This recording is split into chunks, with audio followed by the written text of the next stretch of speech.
अगर आप share market में ट्रेडिंग या इन्वेस्टिंग करते हैं तो ये वीडियो पूरा आप ध्यान से देखेंगे, क्योंकि मैंने इसमें बात की है 8 सच्चाई शेयर मार्केट के बारे में जो कि जल्दी कोई बताता नहीं है।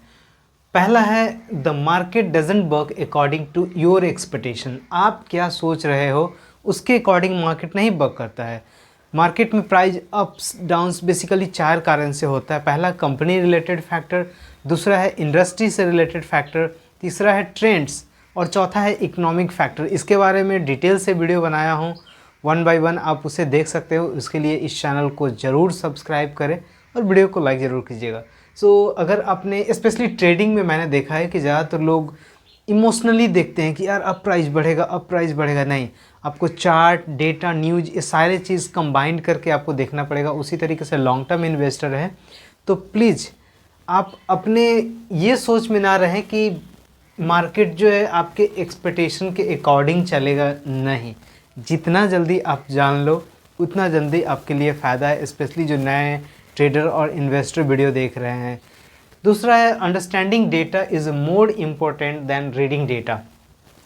आप कितना भी पढ़ लो कोई फ़ायदा नहीं होने वाला है जब तक आप उसको अंडरस्टैंड नहीं कर पाओगे। अब बोलोगे पढ़ना और अंडरस्टैंड में क्या अंतर है। देखो, जितने भी ट्रेडर्स और इन्वेस्टर्स हैं सबके पास वही डेटा है।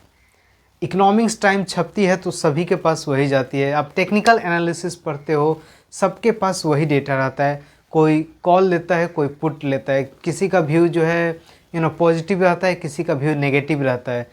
आप पढ़ते हो, ये सही बात है, अच्छी बात है, लेकिन कितना आप समझ रहे हो ये जानना काफ़ी ज़रूरी है। और जिस दिन आपने इस चीज़ को समझ ली आप अच्छा वेल्थ क्रिएट करोगे, बट रिस्की भी है।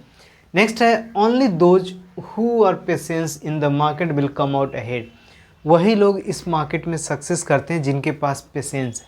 अगर आपके पास पेशेंस नहीं है तो शायद आई थिंक ये आपके लिए नहीं है इन्वेस्टिंग के लिए। अब वॉरेन बफेट ने जो है 50 साल 60 साल के बाद जो है उनका वेल्थ क्रिएट होना शुरू हुआ। शुरू में तो एक सिंपल नॉर्मल जो है 18% का उनका ग्रोथ रहा, लेकिन कंपाउंड इफ़ेक्ट जो है ऑलमोस्ट सभी इन्वेस्टर ने बोला कंपाउंड इंटरेस्ट जो है दुनिया का 8th वंडर है। जितने लंबे समय तक आप बने रहेंगे, कंसिस्टेंस रहेंगे, आपको पेशेंस रखना होगा। ऐसा नहीं कि मार्केट डाउन ट्रेंड में चल रहा है तो बेच के हट जाओ, मार्केट सही चल रहा है तो बेच के हट जाओ कि अब नहीं आने वाला। ऐसा नहीं, अगर आप 10 साल 15 साल का डेटा देखोगे तो मार्केट अच्छा ग्रोथ दिया है, राइट। तो पेशेंस का होना काफ़ी इम्पोर्टेंट है। नेक्स्ट है, relying on a single stock is a big risk. अगर आप किसी एक स्टॉक में परचेस करते हो और आपने परचेस कर लिया और सोचते हो कि यार ये तो मल्टी बैगर मेरा बनेगा, ऐसा नहीं है। डाइवर्सिफाई आपको करना है। कुछ जो है इक्विटी में, कुछ डेट, कुछ हाइब्रिड में, म्यूचुअल फंड की बात कर रहा हूँ। उसी तरीके से शेयर मार्केट में भी बैलेंस तरीके से आपको जो है इन्वेस्टमेंट करना है। आपको एक क्रिकेट टीम का एग्जांपल देता हूँ। क्रिकेट टीम में बैट्समैन भी होते हैं, बॉलर्स भी होते हैं, विकेट कीपर भी होते हैं, ऑलराउंडर्स भी होते हैं। उसके अलावा 3 जो है स्टेडियम में बैठे होते हैं कि अगर किसी को चोट लग गया तो तुरंत जो है वापस आ जाएंगे। तो वो आपका पॉइंट ऑफ व्यू होना चाहिए। ऐसा नहीं कि बस एक चीज़ में लगाया और लाइक ख़त्म। स्पेशली ट्रेडिंग जो करते हैं, मैं आपको रिकमेंड करूँगा कि सेबी के अनुसार 10 में से 9 लोग जो है अपना पैसा लूज कर रहे हैं। बट फिर भी आपको लगता है कि मैं टेक्निकल एनालिसिस में माहिर हूँ, चार्ट देखता हूँ, मार्केट को अंडरस्टैंडिंग है, मेरी पकड़ है, और फिर भी ट्रेडिंग आप करना चाह रहे हैं तो पहला स्टॉप लॉस के साथ करें। और जो भी आपका कैपिटल है 70% जो है आप डाइवर्सिफाई करके इन्वेस्टमेंट करें और 30% से ही जो ट्रेडिंग करें। और अगर वो भी आप लॉस कर देते हैं तो 70% में टच मत करें प्लीज़। नेक्स्ट है, discipline is more important than attention in the market. आप कितना भी बोलते हैं ना, बगुला की तरह आपका ध्यान, बको ध्यान, कितना भी आपको ध्यान है बट अब डिसिप्लिन नहीं हो तो शायद आपके लिए नहीं है मार्केट। और किसी भी फील्ड में अगर आप डिसिप्लिन नहीं हो तो शायद आपको सक्सेस नहीं मिलेगी। और स्पेशली अगर आप ट्रेडर हो तो आपको एक डिसिप्लिन की तरह, अगर मान लो लगता है कि यहाँ से ब्रेकआउट होने वाला है, तभी वहाँ से लो ऐसे ही अंदाज पे मार्केट डाउन जा रहा है फट से बाई कर ली, फिर मार्केट अप जा रहा है फिर से बाई कर ली, उस तरीके का मेंटालिटी होगा तो आप लॉस करोगे। और कुछ प्रॉफिट आ भी जाता है तो ट्रांजैक्शन कॉस्ट के रूप में वो सारा प्रॉफिट चला जाएगा। सो प्लीज़ इस चीज़ का आप ध्यान रखेंगे।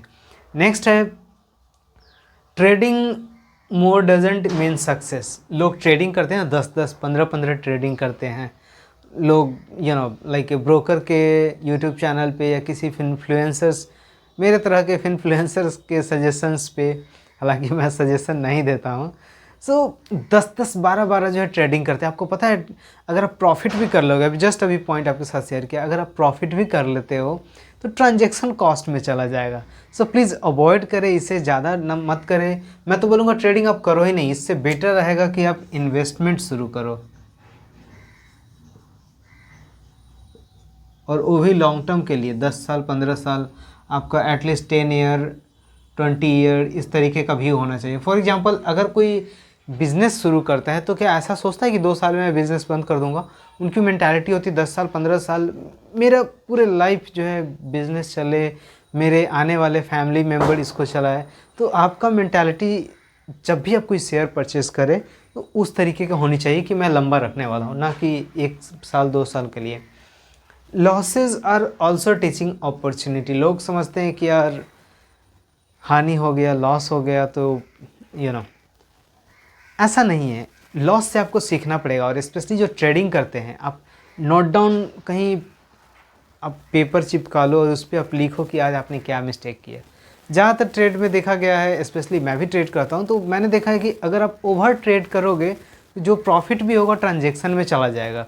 या स्टॉप लॉस नहीं लगाना। लोग सोचते हैं कि यार चलो ना 1 घंटे के बाद देख लेते हैं, ये न्यूज़ आ रहा है, अब मार्केट अब जाएगा।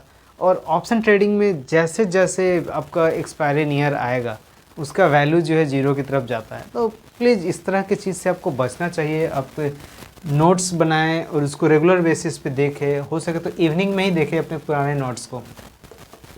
तो लॉस जो है आपको सिखाता है, नया अपॉर्चुनिटी भी देता है कि आपको मिस्टेक नहीं करना है मार्केट में। नेक्स्ट है emotion should be kept away from finance. आपका जो भी इमोशन है उसको फिनांस से अलग रखना चाहिए, ट्रेडिंग इन्वेस्टिंग से बिल्कुल अलग रहना चाहिए। आपका डेटा क्या बोल रहा है?